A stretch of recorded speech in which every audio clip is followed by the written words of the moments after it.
Yo les gars, j'espère que ça va, en tout cas moi ça va tranquillement.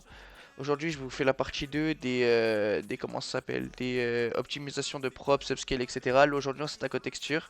J'ai découvert une méthode qui était sur d'autres jeux, j'ai réussi à on va dire la découvrir sur Gmod. Je ne suis pas l'inventeur ou autre, je me prétends pas être meilleur que les autres. Mais j'ai découvert ça, je vais vous la partager.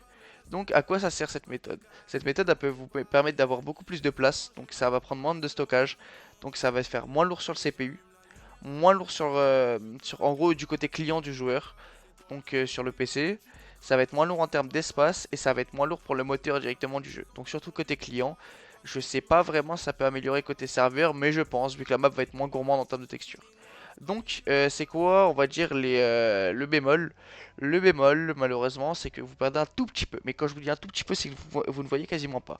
Là, j'ai mis des reflets qui sont très légers parce que je voulais faire des tests. Ce n'est pas fini de paramétrer. Vous pouvez les paramétrer comme vous voulez. Vous pouvez même faire des tests sur Substance Painter. Donc comment faire? Donc là, on va fusionner directement au lieu d'avoir une Envimap, une Fong XP, une normale, une diffuse. On va en fusionner ça en deux textures. La diffuse qui va être avec l'ambient occlusion, parce que l'ambient occlusion n'a pas de slot sur Gmod, donc on va la bake directement dans la diffuse. Ça permet directement d'assombrir les zones d'ombre qu'il doit y avoir sur le props. Et la normale, on va mettre la normale en DirectX ou en OpenGL, on s'en fout. C'est comme vous voulez, comme vous avez besoin. Moi, c'est en DirectX pour ce props. Et vous mettez la glossiness. Comment on fait ça? Et à quoi ça sert? C'est que la glossiness va être dans la alpha, donc dans le canal alpha. Donc source 1 va préférer on va dire les fichiers compactés. Donc dès qu'il y a une ressource compactée, il préfère, c'est moins long pour lui, etc., etc. Donc là, on va tout lui compacter. Donc moi j'ai créé un truc, vous allez là, vous créez, bon moi je l'appelais New Export Preset, bref c'est le truc de base. Vous créez un RVB plus A, et non les gars vous avez pris une feinte, RVB plus A.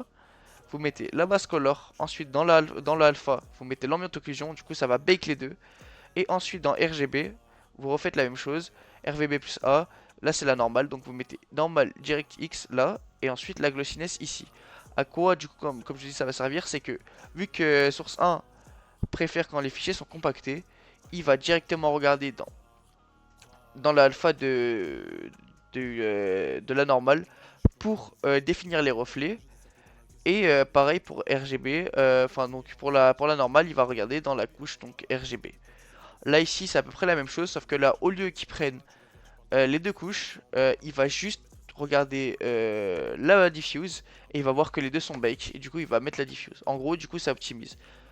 Donc mon VMT c'est celui-ci, c'est un good VMT, je l'ai fait faire, enfin je l'ai fait faire, je l'ai trouvé etc. Donc ici vous pouvez paramétrer on va dire les reflets de la map.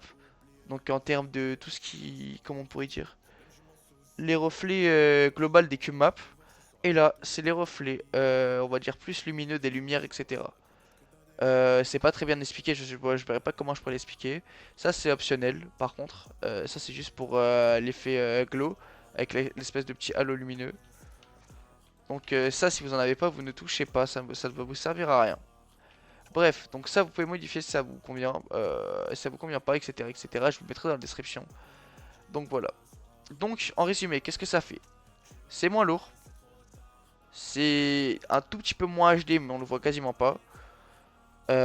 Et c'est beaucoup plus, on va dire, correct au niveau des reflets de ce que de ce que j'ai expérimenté pour l'instant. Et en gros, vous allez gagner des FPS, une fluidité, perdre un tout petit peu de qualité, mais en revanche, comme je vous ai dit, on va dire un meilleur travail global. Donc, comme on est sur Gmod, les gars, on ne peut pas tout faire. Donc, moi, je vous conseille vivement de prendre cette technique-là. Comme je vous ai dit, en fait, donc là, vous ne pouvez pas avoir d'erreur entre guillemets, contrairement à l'ancienne vidéo que j'ai faite, pardon, où là, en fait, des fois, PBR tout source pète un plomb et ça me fait des reflets dégueulasses comme ça. Donc, voici, on va dire la partie 2.